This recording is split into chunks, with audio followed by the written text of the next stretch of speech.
This is your daily news brief with Aisha Mehta and Karan Rao. As you listen to today's news, you are going to notice a very distinct reality emerging.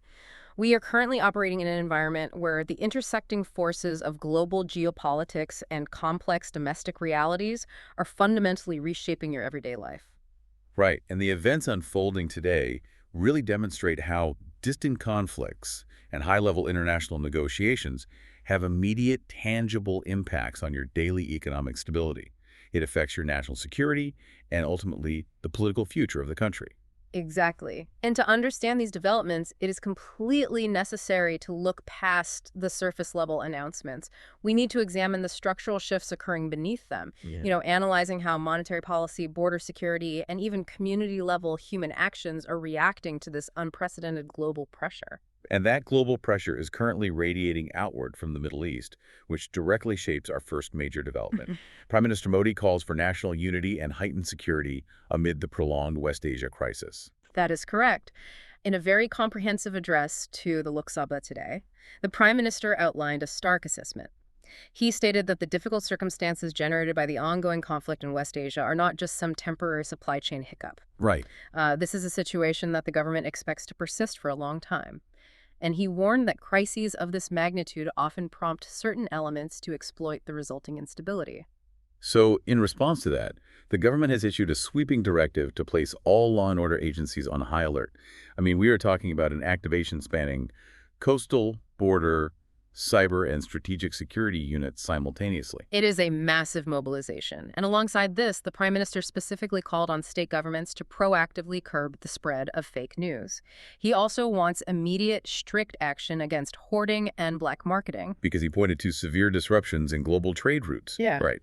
And the immediate safety concerns for the nearly 1 crore Indians currently working in Gulf nations, as well as the Indian crew members on commercial ships. Yes, exactly. Now, the government has stated that every Indian in affected countries has received assistance. The Prime Minister personally spoke to West Asian heads of state twice to secure safety assurances. However, he also acknowledged the sobering reality that despite these assurances, some lives have been lost, and the government is actively supporting those affected families. And the sheer logistical scale of what is being mobilized here requires a deep look at the underlying dependencies. For a new listener, it's vital to understand that the West Asian region is the foundational supplier of India's crude oil and natural gas. Right, so when trade routes in this specific geography are disrupted, the shockwaves completely bypass diplomatic channels. They hit the domestic economy immediately, energy costs spike, inflation accelerates, and supply chains fracture. But the human element is what makes this uniquely complex for India, right? The Indian diaspora in the Gulf stands at approximately 10 million people. In modern geopolitical history, having a demographic of that size situated directly adjacent to an escalating regional war creates an unparalleled logistical vulnerability. It absolutely does. Let's break down the mechanics of this multi-agency alert for a moment, because placing coastal guards, cyber units, and economic task forces on simultaneous alert really mirrors the kind of national collective resilience we saw demanded during the COVID-19 pandemic. That is a very apt analogy. Why does a distant geopolitical crisis require the mobilization of domestic cyber units and anti-hoarding task forces? We are essentially looking at a scenario where external volatility is being treated like an internal pathogen. Well, that parallel to pandemic-era mobilization is structurally sound. Modern conflicts are hybrid. The fallout is not just restricted to the physical disruption of shipping lanes in the Red Sea. Oh, yeah. It includes digital disruption and domestic economic panic. Right. So the activation of cyber units indicates an anticipation of state-sponsored or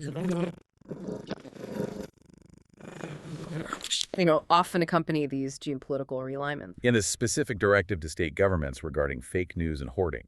That targets the psychological supply chain. When a population fears that fuel or essential goods will be cut off due to a distant war, panic buying naturally ensues. Artificial hoarders immediately exploit that panic to control supply and inflate prices. By preempting this through state-level law enforcement, the objective is to stabilize the domestic psychological environment. Just to ensure complete clarity for you, the listener, we are reporting the details of this national directive and the government's official stance impartially. We're outlining the administrative mechanisms being deployed without endorsing the political framing of the address itself. Absolutely. Now, this intense focus on national security and border readiness logically brings us to the actual physical borders of the country, Hmm. specifically the ongoing search for stability in Ladakh.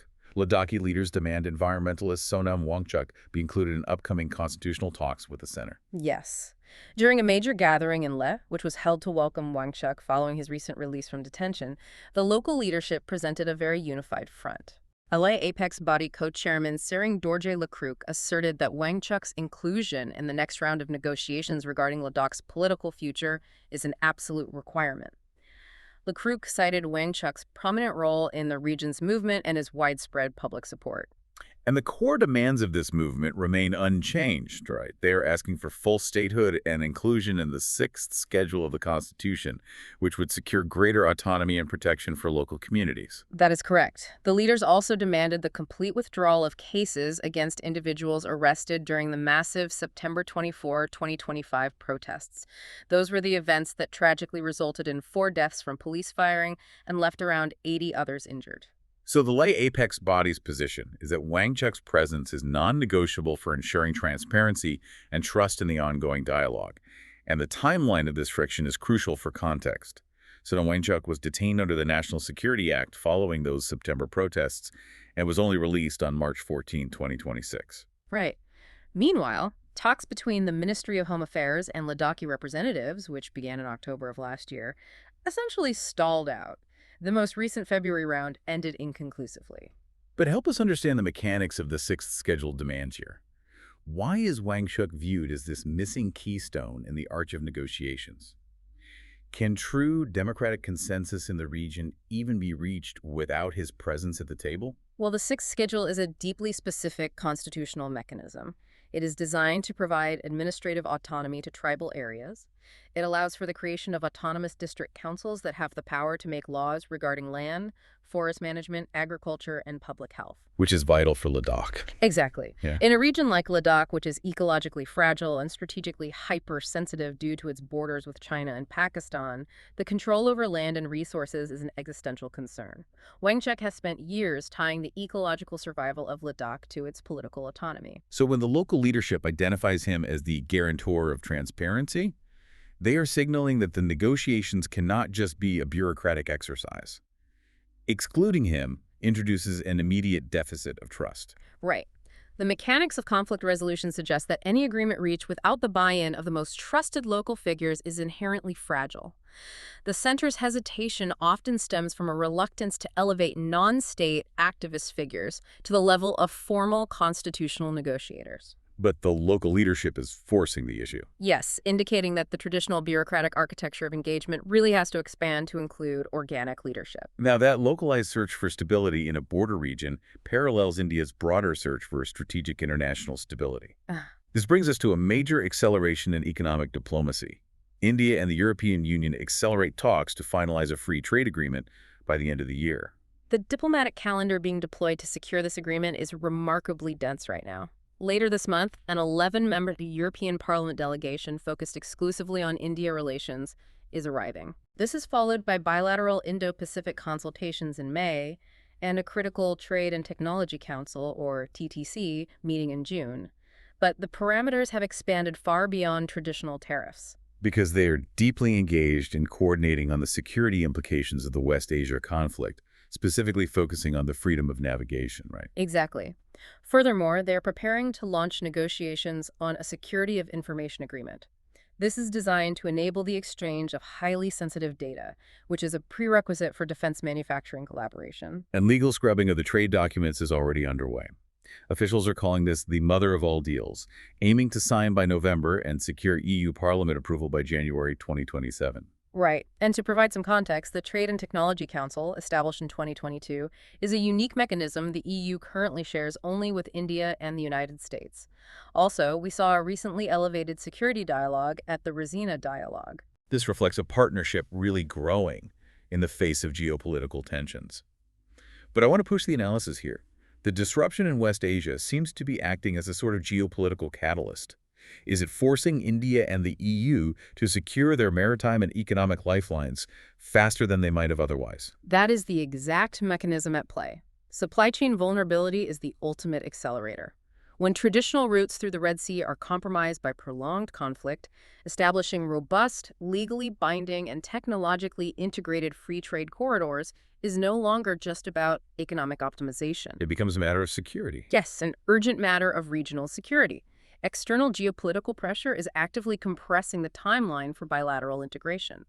It forces both sides to bypass traditional bureaucratic delays to secure their economic futures. Now, while international treaties are being accelerated to secure external trade, our domestic legal institutions are dealing with the fallout of massive internal financial manipulation.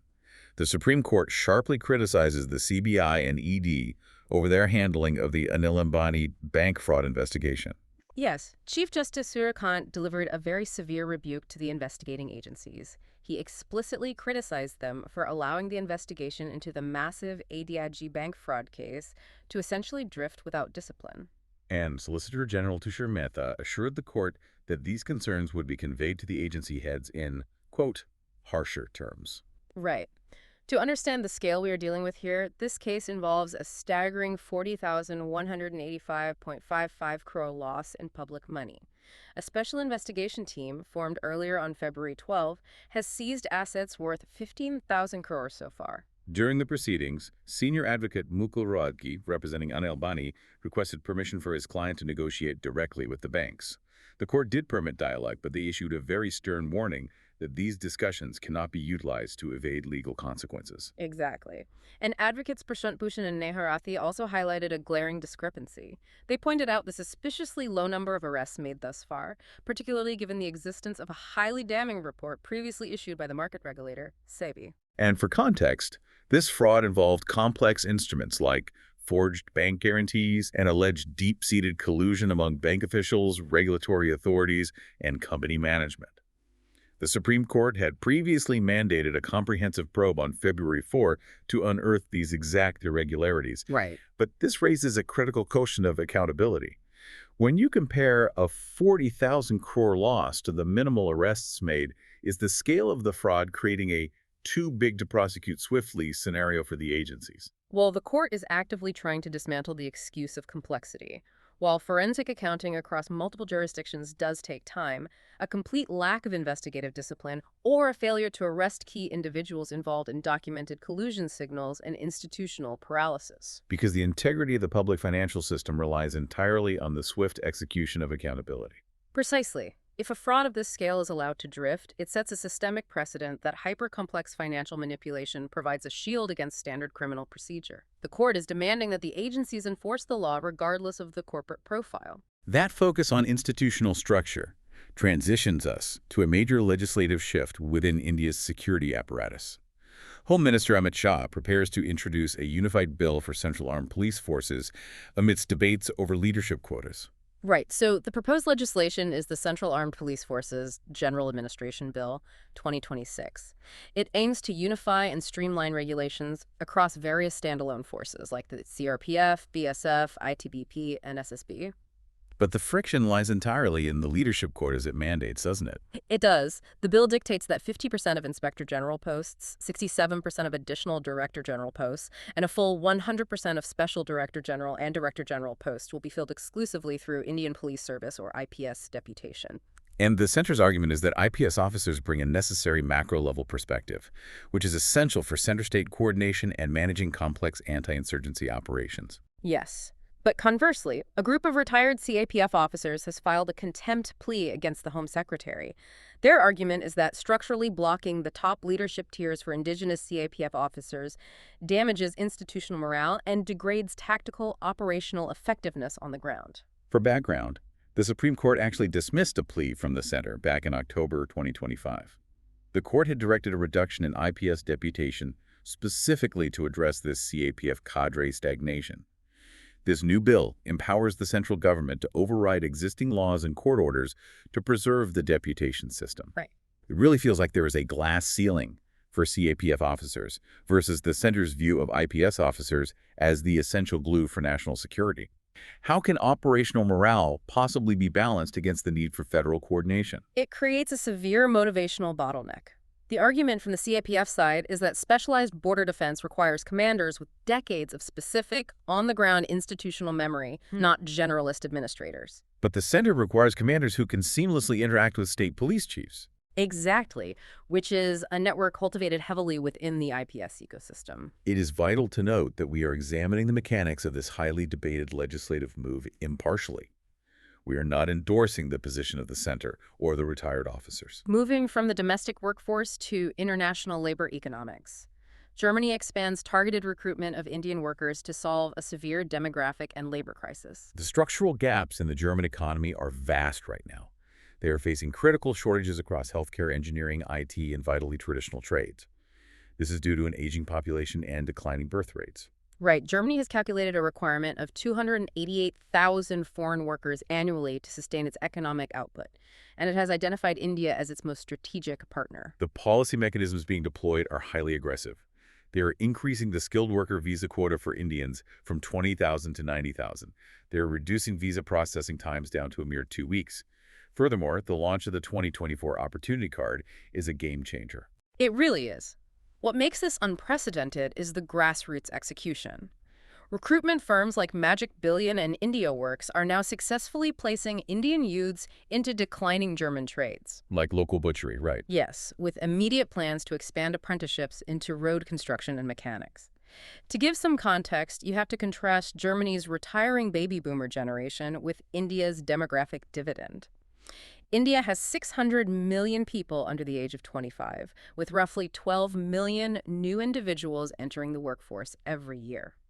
Framing this migration as a modern demographic bridge, how does exporting traditional labor skills alongside IT professionals reshape India's role in the global economy? Well, historically, Indian labor migration to the West has been heavily skewed toward high-skill IT professionals or doctors. Training an Indian youth to meet the highly specific standards of a German stonemason requires a complete overhaul of vocational training protocols. Integrating German language proficiency directly into Indian vocational institutes. Exactly. It formalizes and globalizes traditional trades, fundamentally altering the earning trajectory for young people with vocational skills in India. From the macroeconomic export of labor, we turn to a highly specific, micro-level mobilization of resources. A grassroots relief drive in Kashmir for war-affected civilians in Iran draws deep gratitude from Tehran. Following Idle Fit, a massive humanitarian campaign took off across Kashmir's Budgam and Baramulla districts. The scale and the highly personal nature of these contributions are striking. Residents are not just donating cash, they are handing over tangible assets: gold, silver, livestock, and traditional copper utensils. Right. The Iranian embassy highlighted a particularly poignant anecdote involving a Kashmiri widow who donated a gold memento she had preserved for 28 years. A gesture the embassy described as a profound source of comfort. The mobilization crosses societal levels as well, with local MLA Muntazir Mehdi donating a month's salary to the cause. All the collected relief is being channeled strictly through authorized organizations to ensure proper distribution to war-affected populations. And this is a direct response to the ongoing West Asia conflict. The speed and emotional depth of this response are built upon long-standing cultural, economic, and diplomatic ties between India and Iran, which hold a deep historical resonance in Kashmir. It forces us to ask how deeply localized, micro-level community actions can reflect macro-level geopolitical allegiances in times of war.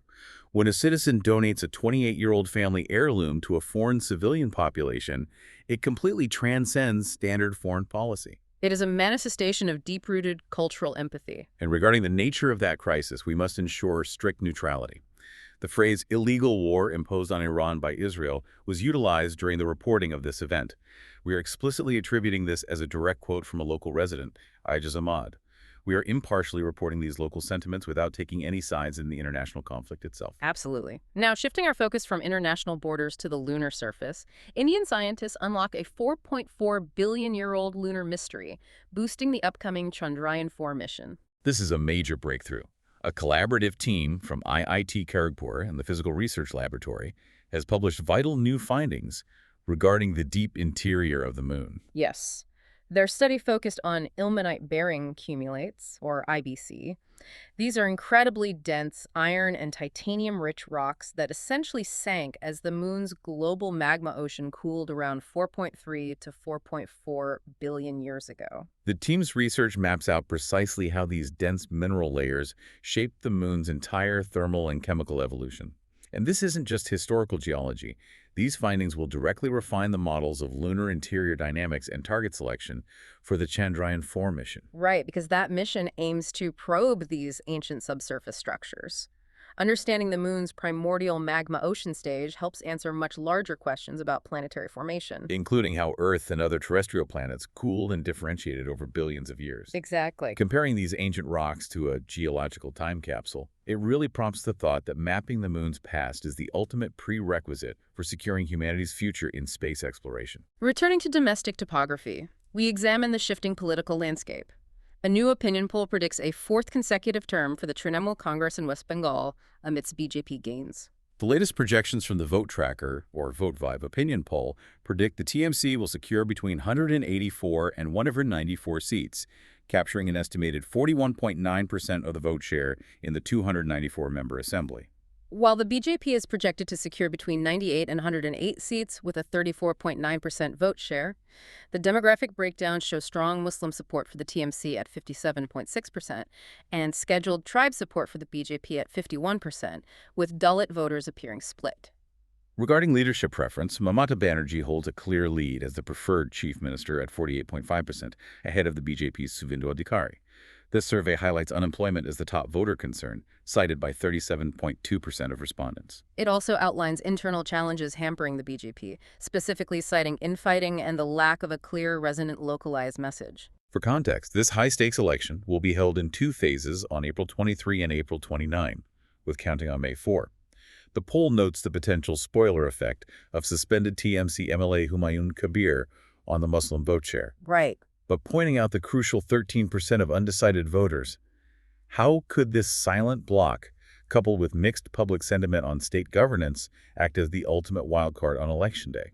Well, in a first-past-the-post system, a 13% undecided block is massive.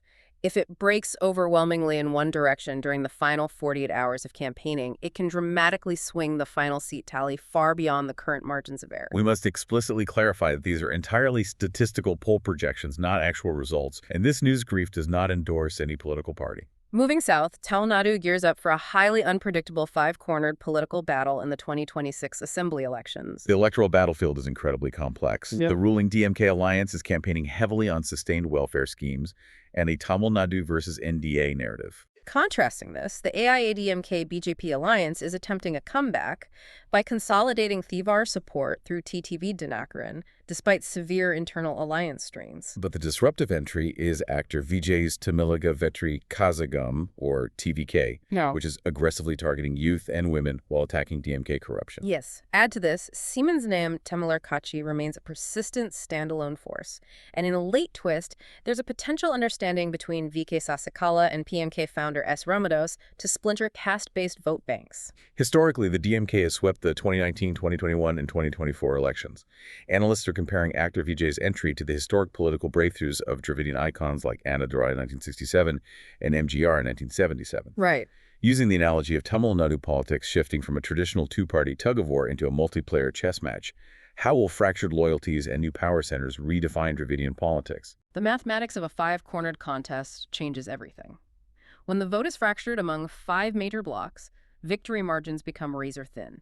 It changes the entire campaign strategy from statewide coalition building to micro-targeting specific local grievances. And again, we're impartially reporting the political landscape with no endorsement of any specific faction or ideology. Now, looking at macroeconomic indicators, the Indian rupee plunges to an all-time low of 93.94 against the US dollar amid global economic pressures. The rupee experienced a steep 41 paise decline, extending a historic crash. The primary drivers are the West Asia war keeping crude prices elevated, sustained foreign portfolio investor or FPI outflows, and a sharp drop in domestic equity markets, with the Sensex falling over 1,300 points. Right. India is now paying USD 50 more per barrel for Gulf crude, driving immense dollar demand.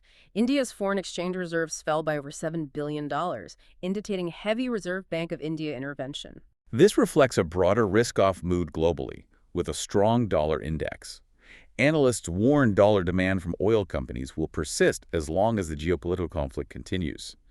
Are the RBI's interventions merely putting a Band-Aid on a structural wound? Well, domestic monetary tools can only cushion the fall. They cannot reverse the mathematics of a massive trade deficit driven by a war. At a certain point, domestic monetary policy becomes powerless against overwhelming external geopolitical shocks.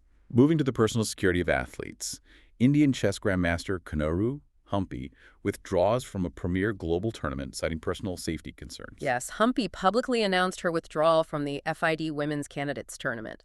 Her reasoning was that no tournament takes precedence over personal safety, and despite organizer assurances, she did not feel fully secure. The gravity of this decision is immense, given her status as a former world rapid champion. The withdrawal was described as painful but unavoidable, though specific details of the threat were not disclosed. This event determines the challenger for the Women's World Championship. Her exit removes one of India's strongest players and sparks a broader conversation about athlete welfare. Framing this around the tension between athletic ambition and real-world security, it is clear that the pressures of the game are no longer confined to the 64 squares of the chessboard. Exactly. And that intersects with our final story. An armed group issues direct security threats to overseas cricketers participating in the Pakistan Super League. A Pakistan-based armed group, Jamaat-ul-Ahrar, issued a direct warning targeting foreign players, specifically naming Australian stars David Warner and Steve Smith. They declared their intent to disrupt the tournament, currently holding matches in Karachi. This threat has caused intense anxiety among players and officials, forcing heightened scrutiny of the league's security arrangements. The withdrawal of globally recognized players could severely impact the league's commercial and competitive integrity. Pakistan has a complex history with security challenges involving international sports teams. This adds to a broader atmosphere of uncertainty, including recent policy shifts by the Bangladesh Cricket Board due to regional conflict. It really highlights the fragility of international sports in volatile regions, where a single threat can instantly transform a commercial event into a high-stakes security operation. Absolutely. Let's take a step back and synthesize the narrative arc of today's brief. When you look at the entirety of what we discussed, the through line is unmistakable. We saw how the prolonged West Asia crisis directly rippled through international trade talks with the EU. Right. We saw how it spurred grassroots charity in Kashmir and ultimately how it battered the value of the Indian rupee down to historic lows. Every single data point today is structurally interconnected. Which leaves you with a final thought to mull over. In an increasingly hyper-connected world, the traditional boundaries between foreign policy and domestic daily life have completely dissolved. Consider how your own daily economic and social realities are now instantly vulnerable to shifts in distant geopolitical fault lines. Thank you for listening to today's analysis. Join us next time.